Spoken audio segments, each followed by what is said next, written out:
কোনোবা মানুহে এটা সন্তান যদি থাকে ল'ৰা সন্তান থাকে বোলে চেনি 1 কেজি আৰু বোলে চেনি কল 1 কুৰি নামঘৰে বিলাব লাগে, নহ'লে বোলে সন্তানটো বোলে ঔ হৰি ঔ ৰাম মৰি যাব।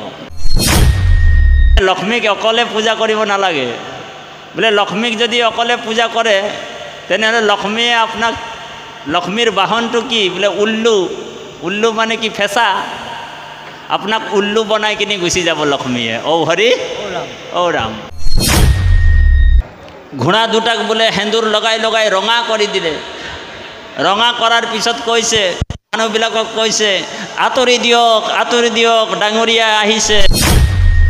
আজিকালি পৃথিৱীত পণ্ডিতালিটো বেছি আছে। পণ্ডিতালি মানুহবিলাক কেনেকুৱা, স্বভাৱৰ কেনেকুৱা, আপোনাৰ কথা তেওঁ নুশুনে, তেওঁৰ পণ্ডিতগিৰিটো দেখুৱাই থাকে। অৰ্জুনৰ প্ৰশ্ন আহিল যে প্ৰভু তুমি যে কৈ আছা তোমাকেই পূজা কৰা, তোমাকেই সেৱা কৰা, অন্য মানুহবিলাকে যে অন্য দেৱ দেৱী পূজা কৰি আছে, সেই মানুহবিলাকে পাপ কৰিছে নেকি প্ৰভু?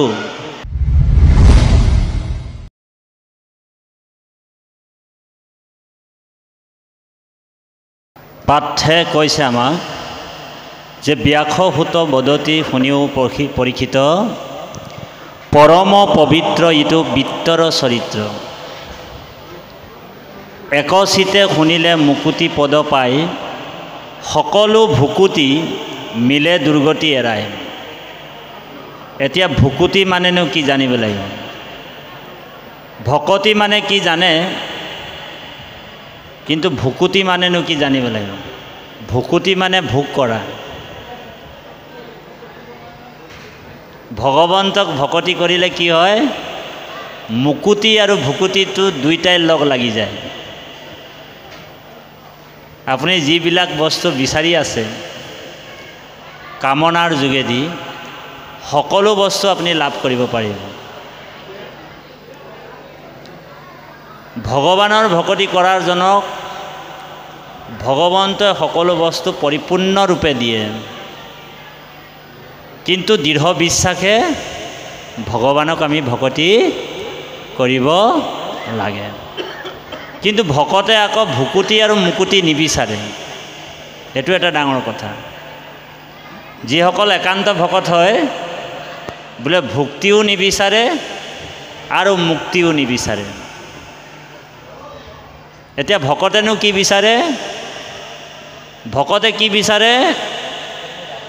জৈতে তৈতে গয়া জন্ম লভু, আপোন কৰ্মৰ গতি, তৈতে তৈতে তোমাৰ চৰণে থাকুক দৃঢ় ভকতি। ভকতে অকল ভকতি বিচাৰে, ভুকুতি নিবিচাৰে আৰু মুকুতি নিবিচাৰে। এই মুক্তি আৰু ভুক্তিটো বোলে পিখাচিনি নিচিনা বস্তু। কেনেকুৱা বস্তু? পিখাচিনি। সংস্কৃত শ্লোকত কৈছে ভুক্তি মুক্তি স্পৃহা পিচাচিনি হৃদি বৰ্ততে। আমি যদি লোক পৰলোকৰ কথা চিন্তা কৰি আমি ভকতি কৰিম তেনেহ'লে সেইটো ভকতি নহয়, সেইটো পিখাচিনি হয়। সেইকাৰণে আমাক ভগৱানে স্বৰ্গতে ৰাখে, নৰকতে ৰাখে, বৈকুণ্ঠতে ৰাখিব, ক'ত ৰাখে ৰাখিব আৰু ভগৱানে। সেই আশা কৰিব, সেই আশা কৰি আমি ভকতি কৰিব নালাগে। বৰ গুৰুত্বপূৰ্ণ কথা, ধ্যান দিয়নি। ভগৱানে আমাক স্বৰ্গতে ঠাই দিয়ে, বৈকুণ্ঠতে ঠাই দিয়ে, ক'ত ৰাখিব ৰাখিব, তেওঁৰ কাম তেওঁ কৰিব। আমাৰ এটাই কামনা থাকিব লাগিব, বোলে আমি কেৱল ভগৱানৰ ভকতি কৰিব লাগে। সেইকাৰণে মহাদেৱে এটা প্ৰাৰ্থনা কৰিছে, সকলোৱে গাব দেই।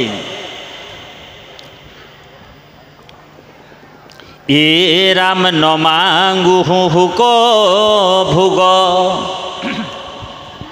নলাগে মুকুতি, তোমাৰ চৰণে মাংগু অমূল্য ভকতি। হে ৰাম মুখে লৌক নাম মোৰ কৰ্ণে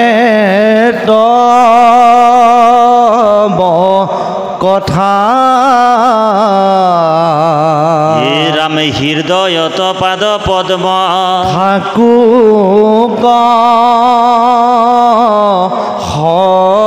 সৰ্বদা হে ৰাম সজ্জনৰ সংগ নুগো চৌকখৰ বৈখন এতেকে প্ৰসাদ মাংগো তোমাৰ চৰণ।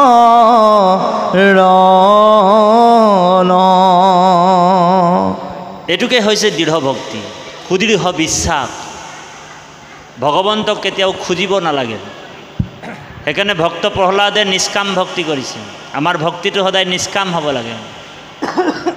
কিন্তু আমাৰ ভক্তিটো যিকোনো নহ'লে যিকোনো কিবা প্ৰকাৰৰ হ'লেও কামনা যুক্ত হৈ যায়, হয়নে বাৰু? কিবা নহ'লে কিবা হ'লেও আমি কামনা যুক্ত কৰি লওঁ ভকতিটো। কিন্তু ভাগৱতে আমাক কৈছে যে যিজন নিষ্কাম ভকতি কৰে সেইজনক মই বেছি ভাল পাওঁ। এনে কামনাও কোনোবা যদি কৰিছে তাক বোলে এইটো নহয় ভগৱানে বেয়াই পাই যায় বুলি নহয়। কামনা পূৰ্বতো যদি কৃষ্ণক ভজয় তথাপি কামনা তাৰ কৃষ্ণ কৰন্ত পূৰণ। কোনোবা যদি কামনা কৰিও যদি ভগৱানক ভজিছে তথাপিও কৃষ্ণ তাৰ কামনাটো পূৰ্ণ কৰে। সেইকাৰণে সংস্কৃত শ্লোকত কৈছে অকাম সৰ্বকাম মুখ্য কাম উদাৰধি তিৰ্বেনা ভক্তি যুজেন যজয়োতে পুৰুষম পৰমম। অকাম সৰ্বকাম মুখ্য কাম উদাৰধি তিৰ্বেনো ভক্তি যুগেনো যজয়োতে পুৰুষম পৰমম। যদি আমাৰ কামনাও আছে কাৰোবাৰ তথাপিও আমি অন্য দেৱ দেৱীক পূজা কৰিবলৈ মানা কৰিছে ভাগৱতে। কাৰোবাৰ যদি কামনাও আছে যে মোক ধন লাগে, টকা লাগে, পইচা লাগে, তথাপিও আমি বেলেগ দেৱতাক পূজা কৰিব নালাগে। কাক ভজিব লাগিব? বোলে কৃষ্ণকে। আমি লক্ষ্মীক তথাপিও পূজা কৰিব নালাগে। কিছুমান মানুহ লক্ষ্মীক পূজা কৰে। বোলে লক্ষ্মীৰো স্বামী কোন হয়? হা, লক্ষ্মীৰ স্বামী কোন হয়? বোলে ভগৱান হয়। বোলে ভগৱানক ভক্তি কৰিলে বোলে লক্ষ্মী আপোনাৰ ঘৰত নিজে নিজে সোমাই যাব। অ' হৰি, অ' ৰাম। সেইকাৰণে লক্ষ্মীক অকলে পূজা কৰিব নালাগে। বোলে লক্ষ্মীক যদি অকলে পূজা কৰে তেনেহ'লে লক্ষ্মীয়ে আপোনাক, লক্ষ্মীৰ বাহনটো কি? বোলে উল্লু। উল্লু মানে কি? ফেঁচা। আপোনাক উল্লু বনাই কিনি গুচি যাব লক্ষ্মীয়ে। অ' হৰি, অ' ৰাম। বুজি পাইছেনে কথাটো? লক্ষ্মীৰ বাহন কি? বোলে ফেঁচা। ফেঁচা হিন্দীত কি কয়? উল্লু। আপুনি যদি অকলে লক্ষ্মী পূজা কৰে তেনেহ'লে আপোনাক উল্লু বনাই কিনি লক্ষ্মী গুচি যাব। আৰু যদি বোলে নাৰায়ণৰ লগতে বোলে যদি লক্ষ্মীক পূজা কৰে তেনেহ'লে আপোনাক ধনৰ ওপৰত ধন, টকাৰ ওপৰত টকা দি থাকিব ভগৱানক। যদি ভগৱানক ভক্তি কৰে বোলে লক্ষ্মী নিজে নিজে আহি যায়। সেইকাৰণে কৈছে ভাগৱতে একাদশ স্কন্ধত এ ৰাম যিটো জন যাই মাধৱৰ নাম স্মৰি পাছে পাছে যায় দেৱ দেৱী তুতি কৰি। বোলে যিটো জন যাই মাধৱৰ নাম স্মৰি পাছে পাছে যাই দেৱ দেৱী তুতি কৰি। এ ৰাম মূৰ্তি মন্ত হুয়া পাঞ্চ প্ৰকাৰ মুকুতি মুকলৈও যাওক বুলি কৰয় কাকুতি। ভগৱান কৈছে যে যি নেকি ভগৱন্তৰ নাম গুণ মুখত লয়, খাওঁতেই কৃষ্ণ, উঠোতেই কৃষ্ণ, পিন্ধোতেই কৃষ্ণ, বহুতেই কৃষ্ণ, প্ৰত্যেকটা অৱস্থাত কৃষ্ণ, প্ৰত্যেকটা ব্যৱস্থাত কৃষ্ণ, হয়নে বাৰু? তো ভগৱান কৈছে যে যি নেকি মোৰ নামত বিশ্বাস হ'ল, সুদৃঢ় বিশ্বাসে নাম লৈ থাকে। বোলে ৰামকৃষ্ণ নাম, ৰামকৃষ্ণ নাম অভেদ কবচ হিচাপে যিজন পিন্ধি ল'লে, আপুনি যদি ৰামকৃষ্ণ নাম অভেদ কবচ হিচাপে পিন্ধি লয় বোলে তিনি গুণ বৃত্তিশয় অস্ত্ৰৰ প্ৰহাৰে আৰু তাক নিবিন্ধয় বুলি কৈছে। তাক কোনো শত্ৰুৱে বিন্ধিব নোৱাৰে, নাশ কৰিব নোৱাৰে। দেৱ সেইকাৰণে আমাক গুৰুজনাই কৈছে আন যত হবে ধান্দা হৰিৰ নাম গলে বান্ধা বান্ধা। আন যিমান যি আছে চব ধান্দা বুলি কৈছে, বিজনেছ।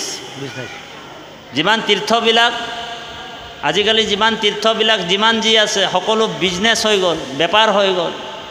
তো গুৰুজনাই আমাক সিদ্ধান্ত দিছে যে আন যিমান যি আছে বোলে তীৰ্থ তাতো বোলে তাত ভকতি নাই বোলে। বোলে তীৰ্থত যিমান বোলে পাপীসকল গৈ বোলে তীৰ্থ স্নান কৰি গয়া গংগাত স্নান কৰি বোলে গয়া গংগাও বোলে অপবিত্ৰ হৈ আছে।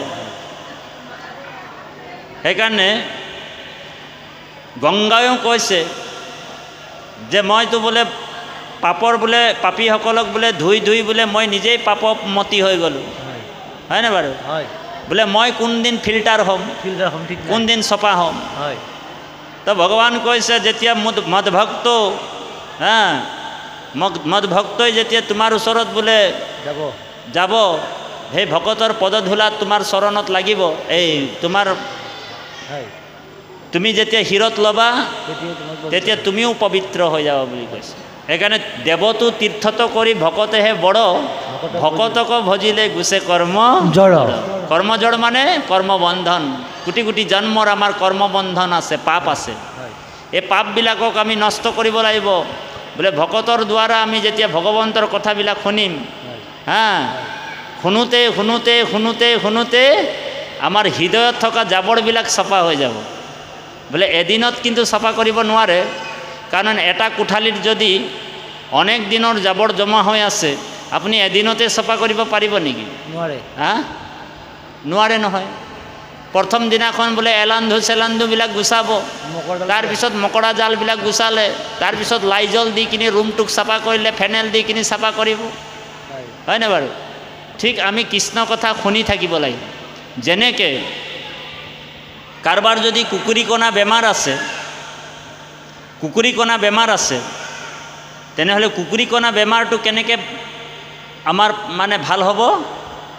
অঞ্জন যেতিয়া লগাম, অঞ্জন মানে কাজল। কাৰোবাৰ যদি কুকুৰীকণা বেমাৰ আছে তেওঁ যদি দিনে ৰাতিয়ে যদি কাজল লগাই থাকে, বোলে কাজল লগাওঁতে অলপ দিনৰ পিছত চাব যিটো আগৰ চকু তেওঁ চাই আছিলে ধুনীয়াকৈ আকৌ দেখা পোৱা নিচিনা হৈ যায়। ঠিক আমাৰ হৃদয়তে ভগৱান আছে। ভগৱান বাহিৰত নাই দেই বাপ, ধ্যান দি শুনিব, গুৰুত্বপূৰ্ণ কথা। আপুনি মই ভাবিছোঁ ভগৱান বোলে ক'ৰবাত নামঘৰত বহি আছে, ঢেকীয়াখোৱা নামঘৰত বহি আছে, বোলে মৃত্যুঞ্জয় মন্দিৰত বহি আছে, হয়নে বাৰু? বোলে ভগৱান বোলে ক'ৰবাত বোলে বৰদুৱাৰ নামঘৰত বহি আছে, হয়নে বাৰু?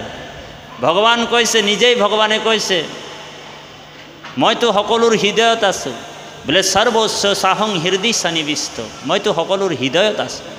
হে ৰাম হৃদয়ত আছা তুমি, হে তোমাক নপাবে স্বামী, হে ভক্তি চাৰি বিষয় লোভত, কণ্ঠতে আশ্ৰয়মণি তাক বিস্মৰিয়া মানি, নজানি বিচাৰে বাহিৰত, হয়নে বাৰু? আমি ভগৱানক বিচাৰি বাহিৰলৈ যাব নালাগে। বোলে না মন্দিৰ মে, না মছজিদ মে, না সড়ক মে, না গুফা মে, मैं तो तेरी पास हूँ, मैं तो তোৰ লগতে আছোঁ। ঔ হৰি ঔ ৰাম। ভগৱান আছে বুলিয়েতো আপুনি মাত কথা দিব পাৰিছে, ভগৱান আছে বুলি খোজকাঢ়িব পাৰিছে, ভগৱান আছে বুলি আপুনি চৈতন্য হৈ আছে। আৰু ভগৱান যেতিয়া আপোনাৰ হৃদয়ৰ পৰা শৰীৰৰ পৰা ওলাই গুচি যাব, শৰীৰটো ভেল হৈ গুচি যাব। কোনোবা খুচি আপোনাক জ্বলাই দিলেও আপুনি গম নাপায়, কোনোবা খুন্দি যদি মাটি দি দিয়ে আপুনি গম নাপাব। সেইকাৰণে সমস্ত কাষ্টতে অগ্নি, হে আচন্ত বিয়াপি, ঘড়ীখনে বিনে তাক নেদেখে কদাপি, হে হিমতে আশা হৰি সবাৰো হিয়াত, ভকতি বিহীনে তাক নজানে কদাপি। বৰ গুৰুত্বপূৰ্ণ কথা। সমস্ত কাষ্টতে অগ্নি আচন্ত ব্যাপী, ঘড়ীখনে বিনে তাক নেদেখে কদাপি। বোলে খৰিটোতে জুই আছে, আপুনি বিনা জুচলাইতে খৰিটো জ্বলাব পাৰিব। ঔ হৰি ঔ ৰাম। বোলে খৰিটোত কেনেকৈ জুই আছে প্ৰমাণ কৰিব লাগিব, হয়নে বাৰু? বোলে খৰিটোতে জুই আছে, আপুনি বিনা জুচলাইতে খৰি জ্বলাব পাৰিব। বৰ গুৰুত্বপূৰ্ণ কথা, ধ্যান দি শুনিব। আপুনি জুচলাই নোহোৱাকৈ খৰি জ্বলাব পাৰিব, এইটো প্ৰমাণ আছে। বোলে জুচলাই নোহোৱাকৈ কোনোবা খৰি জ্বলাব পাৰিব বাপ? হা, পাৰিব পাৰিব নেকি? হা, এইটো পাৰিব। বোলে বিনা জুচলাইতে আপুনি খৰি জ্বলাব পাৰিব, কিন্তু তাৰ প্ৰচেছটো আপুনি জানিব লাগিব। কি কৰিব লাগিব? বোলে খৰিটোত এটা ফুটা কৰিব লাগিব কটাৰীৰে, আৰু তাত অকণমানি আৰু এটা খৰি ল'ব লাগিব, আৰু এই ফুটাটোত বোলে আপুনি ঘৰখন কৰিব, ঘৰখন কৰিব, ঘৰখন কৰিব, ঘৰখন কৰোঁতে কৰোঁতে কৰোঁতে কৰোঁতে তাৰ পৰা জুই ওলাই খৰিটো জ্বলি যাব। ঠিক সমস্ত কাষ্টতে অগ্নি আচন্ত ব্যাপী, ঘড়ীখনে বিনে তাক নেদেখে কদাপি, হেহিমতে আশা হৰি সবাৰো হিয়াত, হৃদয়ত আছে। আমাৰ ঈশ্বৰে আমাক কোনোদিনো আমাক এৰি নাযায়, অনন্ত অনন্ত কাললৈকে আমাৰ হৃদয়ত কৃষ্ণ বহি আছে, আজিও বহি আছে। আৰু আপুনি মই যদি 84 লক্ষ যোনি ভ্ৰমণ কৰিম, পশু পক্ষী জীৱবিলাক হৈ যাম, তাতো ভগৱান থাকিব, আমাৰ লগতে থাকিব, তাতো আমাক নেৰিব ভগৱান। সেইকাৰণে অনন্ত 84 লক্ষ যোনি ভ্ৰমণ কৰাৰ পিছত জীৱই যেতিয়া ভাগৰি যায়, কৃষ্ণই কৃপা কৰি তাক মানুহৰ জন্ম দি দিয়ে। ধ্যান দি শুনিব। আৰু এই মানুহৰ জন্ম পাই কিনি কোনোবা যদি হৰিক নভজে, মানুহৰ জন্ম পাই কিনি কোনোবা যদি হৰিক নভজে, ভগৱানে কি কৰিব? আকৌ তাক অৱশ্যে শুই বাহা ভাই তৰু তীৰ্ণ শিলা। সেইকাৰণে জীৱবিলাকে এটা প্ৰাৰ্থনা কৰিছে, সকলোৱে প্ৰাৰ্থনাটো গাব দেই, সকলোৱে গাব। ইয়ে যাদৱ যদুনন্দন, ইয়ে মাধৱ মধুসূধন, ইয়ে তুমি নিত্য নিৰঞ্জন নাৰায়ণ, তোমাত লৈলো শৰণ। হে ৰাম ইবাৰ কৰোণাময়, সকলোৱে গাও। হৰি কমলাপতি মোৰে নচাৰিবা নাৰায়ণ, অৰুণ চৰণ তলে হৰি কমলাপতি, ই সৈতে সৈতে পখিলো শৰণ। হে ৰাম হৰি চৰণত শৰণ লৈলো, এ হৰি নাৰায়ণ। এ ৰাম মানৱী জনম সফল কৈলো, এ হৰি নাৰায়ণ। এ গোপাল গোবিন্দ যদুনন্দন, কৃষ্ণৰ চৰণে লৈলো শৰণ। জীৱাত্মাটোৱে প্ৰাৰ্থনা কৰিছে, যাদৱ যদুনন্দন, মাধৱ মধুসূদন, তুমি নিত্য নিৰঞ্জন, তোমাত লৈলো শৰণ। ইবাৰ কৰুণাময় হৰি কমলাপতি, এইবাৰ কিন্তু মোকে নাই ছাড়বি প্ৰভু।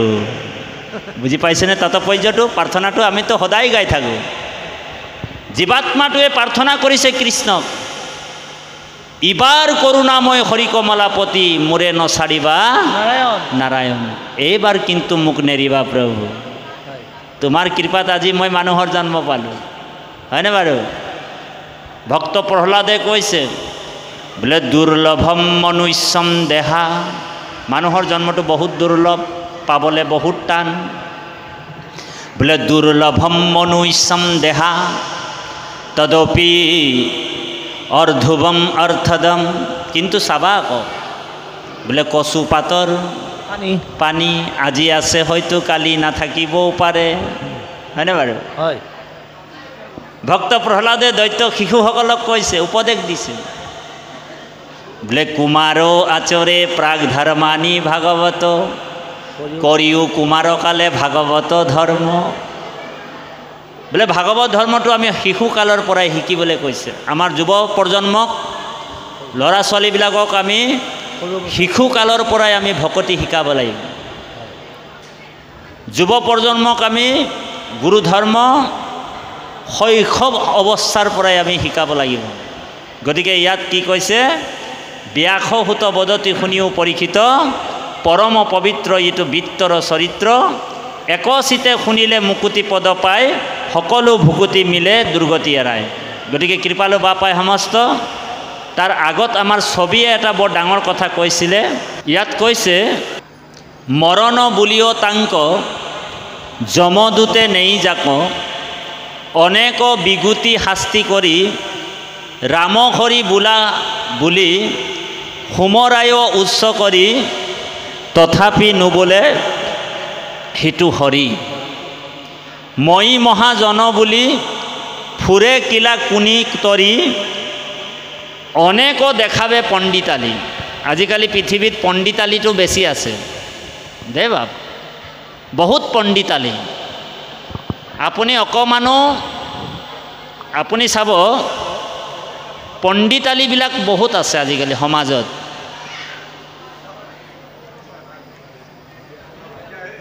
পণ্ডিতালি মানুহবিলাক কেনেকুৱা স্বভাৱৰ, কেনেকুৱা আপোনাৰ কথা তেওঁ নুশুনে,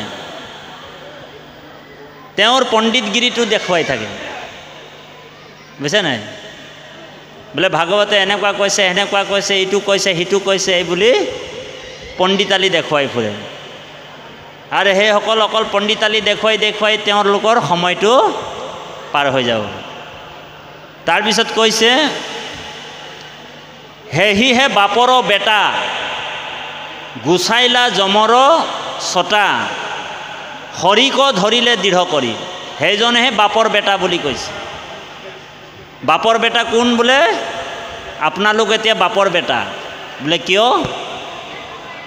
বোলে হৰিক বোলে দৃঢ়ভাৱে ধৰিছে, এইটো কাৰণে বাপৰ বেটা।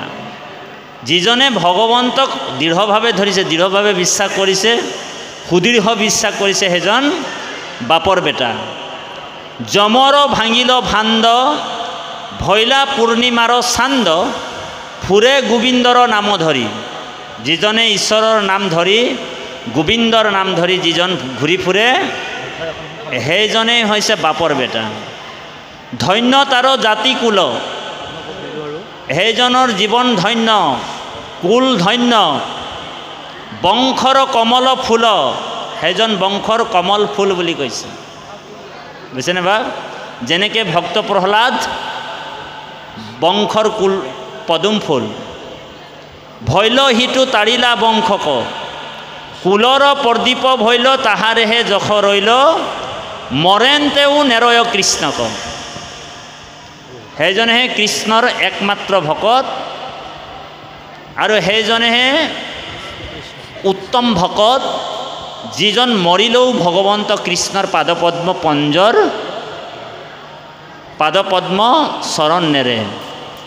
শুনা মুকুন্দৰ কথা খেদিগুৰি যথা তথা। আমাক উপদেশ দিছে গুৰুজনাই, শ্ৰীচন্দ্ৰ ভাৰতীয়ে। কি কৈছে? কবিয়ে কৈছে শুনা মুকুন্দৰ কথা। মুকুন্দ শব্দৰ অৰ্থ হৈছে মুখ যোগ মুক্তি, কুণ্ড মানে হৈছে ফান্দ। খেদিগুৰি যথা তথা তান্ত বিনে গতি আন নাহি আন কৃষ্ণক কৰিয়া হেব কৃষ্ণহে পৰম দেৱা কৃষ্ণহে পৰম ইষ্ট দেৱ।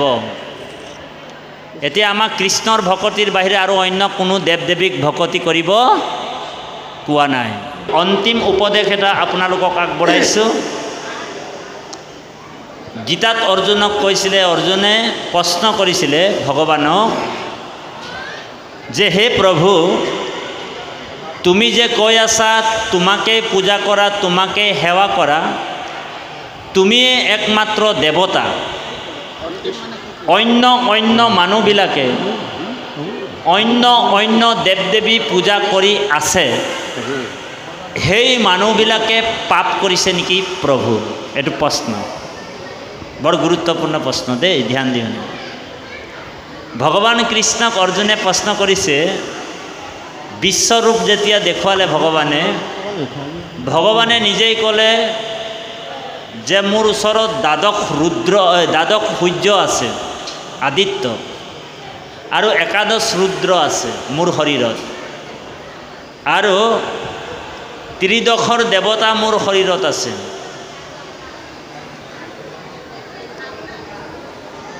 33 কোটি দেৱতা মোৰ শৰীৰত বিদ্যমান হৈ আছে। হে অৰ্জুন, তুমি মোকেই পূজা কৰা, মোকেই সেৱা কৰা। এই কথাটো ভগৱানে অৰ্জুনক ক'লে।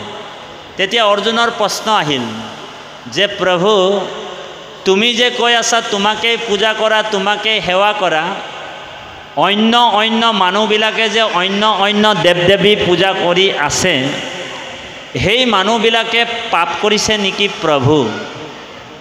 তেতিয়া ভগৱানে কৈছে, হে অৰ্জুন, পূজা কেতিয়াও পাপ হ'ব নোৱাৰে। ধ্যান দি শুনিব, বৰ গুৰুত্বপূৰ্ণ কথা। ভগৱানে কৈছে, তোমাক জ্ঞানৰ মাৰ্গ, ভক্তিৰ মাৰ্গ আৰু কৰ্ম মাৰ্গ, এই তিনিটা বস্তু মই তোমাক ছটা অধ্যায়ত ধুনীয়াকৈ বুজাই দিলোঁ। তাৰপিছত নিৰ্ণয়টো তোমাৰ, কিন্তু নিৰ্ণয়টো তোমাৰ। তুমি কোনটো পথ ধৰিলে তোমাৰ গতি হ'ব, তুমি নিজেই কিন্তু নিৰ্ণয় কৰিব লাগিব। সেইকাৰণে কৃপালু বাপাই সমস্ত বলেৰে ভকতি নহয়, বলেৰে কেতিয়াও ভকতি নহয় দেই। আপোনালোক নাভাবিব যে আমি বোলে বলেৰে ভকতি হ'ব। কাৰোবাক বোলে টানা আজোৰা কৰি আপুনি আনিব নোৱাৰে, তেওঁৰ নিজৰ নিৰ্ণয় হ'ব লাগিব। মহাত্মা গান্ধীয়ে এটা ডাঙৰ কথা কৈছিলে, মানুহৰ জীৱনৰ আটাইতকৈ কঠিন কামটোৱে হৈছে নিৰ্ণয় কৰা। মানুহৰ জীৱনৰ আটাইতকৈ কঠিন কামটো কি? নিৰ্ণয় কৰা। আমি কোনটো ৰাস্তাত খোজ কাঢ়িলে বা কোনটো ৰাজমাৰ্গত গ'লে আমি ভগৱন্তক লাভ কৰিব পাৰিম, ঈশ্বৰক পাব পাৰোঁ।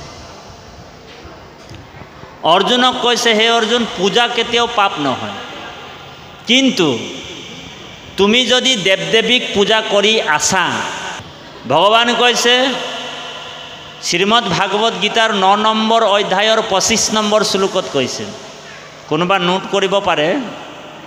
ভগৱান কৈছে, ব্লেয়ান্তি দেৱানো দেৱ ব্ৰতা, তুমি যদি দেৱ দেৱীক পূজা কৰিবা তেনেহ'লে মই তোমাক স্বৰ্গলৈ পঠিয়াই দিম।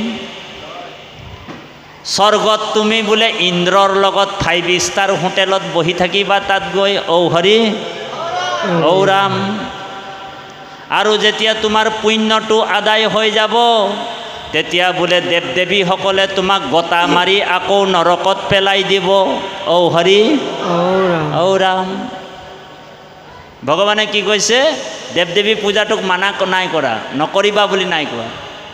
ভগৱান কৈছে যে ব্লেয়ান্তি দেৱানো দেৱ ব্ৰতা, তুমি যদি দেৱ দেৱীক পূজা কৰিবা তেনেহ'লে মই তোমাক স্বৰ্গলৈ পঠিয়াই দিম। যজ্ঞে ৰিষ্টে স্বৰ্গগতিম পাৰ্থা য়ন্তে ত্যক্তম ভুক্তম স্বৰ্গলোকম বিশালম ক্ষীণম পুণ্য মৃত্যুলোকে বসন্তি। যেতিয়া পুণ্যটো তোমাৰ আদায় হৈ যাব, তোমাক দেৱ দেৱীবিলাক বোলে ঔ হৰি ঢকা মাৰি কিনি আকৌ নৰকত পেলাই দিব। অৰ্জুনক কৈছে, স্বৰ্গলৈ যাবা নেকি? অৰ্জুনে কৈছে, মা কছম মই নাযাওঁ। বুজিলেনে? ভগৱান কৈছে যে তুমি স্বৰ্গলৈ যাবা, তোমাৰ কৰ্মত যদি তোমাৰ পুণ্য আছে, তুমি পুণ্যৰ ফলত তুমি স্বৰ্গলৈ যাব পাৰা। দেৱ দেৱীক পূজা কৰি কিছুমান মানুহ পুণ্যৰ ফলত স্বৰ্গলৈ গুচি যায়। সেইকাৰণে পুণ্য 2 প্ৰকাৰৰ, ধ্যান দি শুনিব। পুণ্য 2 প্ৰকাৰৰ, এটা হৈছে ক্ষয় পুণ্য আৰু এটা হৈছে অক্ষয় পুণ্য। আজি আপুনি মই যিটো পুণ্য কমাইছোঁ দেই, এইটো অক্ষয় পুণ্য কয়। ঔ হৰি ঔ ৰাম। এইটো কি পুণ্য? শ্ৰৱণ কীৰ্তন কি পুণ্য বোলে? পৰলোকৰ বৃত্ত বুলি কৈছে ভাগৱতে। এইটো বেংক বেলেঞ্চ বোলে। আপুনি ইয়াৰ পৰা যেতিয়া যাব, এই বেংক বেলেঞ্চটো কেতিয়া খাব পাব? বোলে ইয়াত বোলে আপুনি বহুত টকা ঘটিলে, ধন টকা পইচা বহুত ঘটিলে, বহুত কৰোড়পতি হৈ গ'ল, কোটিপতি হৈ গ'ল। আপুনি যেতিয়া ৰিটায়াৰ হ'ব, হয়তো আপুনি সেই টকা পইচাবিলাক পাবও পাৰে, নাপাবও পাৰে, হয়নে বাৰু? কিন্তু আজি যিটো আপুনি মই শ্ৰৱণ কীৰ্তন কৰিলোঁ, কৃষ্ণৰ নাম ল'লোঁ, একান্ত মানে কৃষ্ণক ধ্যান কৰিলোঁ, ভকতি কৰিলোঁ, এইটো পৰলোকৰ বৃত্ত বুলি কৈছে। এই ধনটো আপুনি বোলে তাত যেতিয়া যাব, বৈকুণ্ঠত বোলে হাঁহি মাৰি মাৰি একদম ক্লোজ আপ হাঁহি মাৰি মাৰি বোলে খাই থাকিব, ঔ হৰি ঔ ৰাম। তো অৰ্জুনক কৈছে, হে অৰ্জুন, বোলে য়ান্তি দেৱানো দেৱব্ৰতা পিত্ৰাণি য়ান্তি পিত্ৰেজা। তুমি যদি পিতৃপুৰুষক পূজা কৰিবা, 9 পুৰুষ 7 পুৰুষ পিণ্ডদান কৰিবা, শ্ৰাদ্ধ কৰিবা, তেনেহ'লে মই তোমাক পিতৃপুৰুষৰ লোকত বহুৱাই দিম, ঔ হৰি ঔ ৰাম। বুজিছেনে? পিতৃপুৰুষৰ লগত কিমান দিন থাকিবলৈ মন আছে থাকিবা আৰু তাত। তাৰপিছত ভগৱান কৈছে, হে অৰ্জুন, বোলে ভূতানি য়ান্তি ভূতেজ্জা। তুমি যদি ভূত প্ৰেতক পূজা কৰিবা, আজিকালি মানুহবিলাকে বোলে ভূত প্ৰেতকো পূজা কৰিবলৈ আৰম্ভ কৰি দিলে। সেইকাৰণেতো শ্মশানতো পূজা কৰে মানুহবিলাক, ডাহিনী যোগিনী, হয়নে বাৰু? আজিকালি মানুহবিলাক অন্ধবিশ্বাসত সোমাই গ'ল, বহুত অন্ধবিশ্বাস।